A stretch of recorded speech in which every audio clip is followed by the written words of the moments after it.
96.9 WBZH and 101.1 WHSM, Hayward's home for real news and great conversation. Here's your daily news roundup.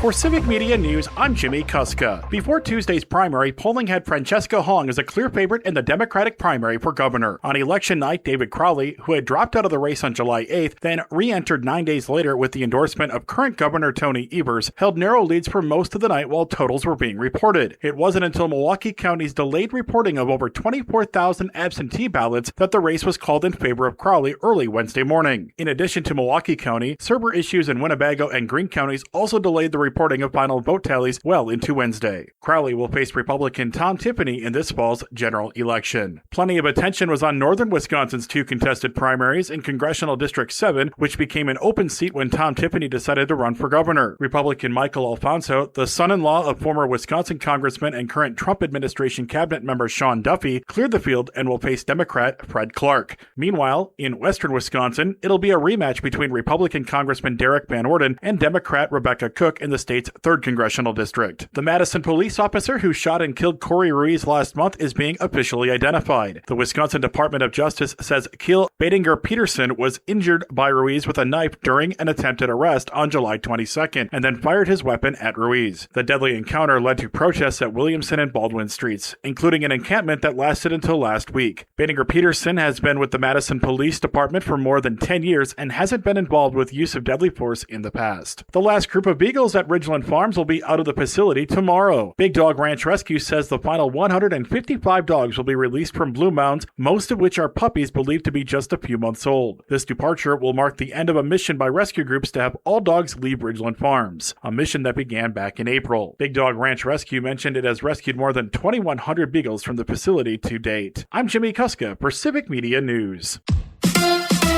A bad night for the crew. Hi, I'm Mike Clemens with sports. Baseball, the Brewers will try to avoid the sweep in San Diego after getting clobbered last night 11-2. Kyle Harrison, in one of his worst outings, giving up 8 runs on 10 hits, including 3 home runs. The Brewers wrapping up the series before heading to L.A. tomorrow to play the Dodgers. NFL, Packers head coach Matt LaFleur says he's thinking about playing Jordan Love some tomorrow night against the Steelers. It was a year ago that Love played the Jets in a preseason game and ended up needing surgery to repair a torn ligament in his thumb. Obviously, what happened last year sucked. It was very tough. I'm glad the timeline was what it was and I was able to be good for week 1, but definitely one of those things you got to take into consideration going into preseason and everything. So I think the plan is to play some limited role this week, see how it goes going forward. But that's always, something that you just got to be smart when you're out there, trying to avoid taking hits, things like that. But, it is football. That's Packers quarterback Jordan Love with Sports on Mike Clemens.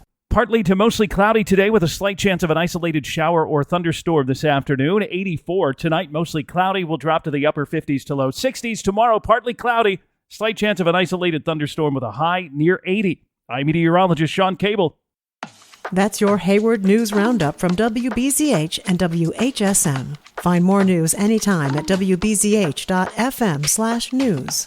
Subscribe to this podcast on Spotify, Apple, or wherever you find your podcasts.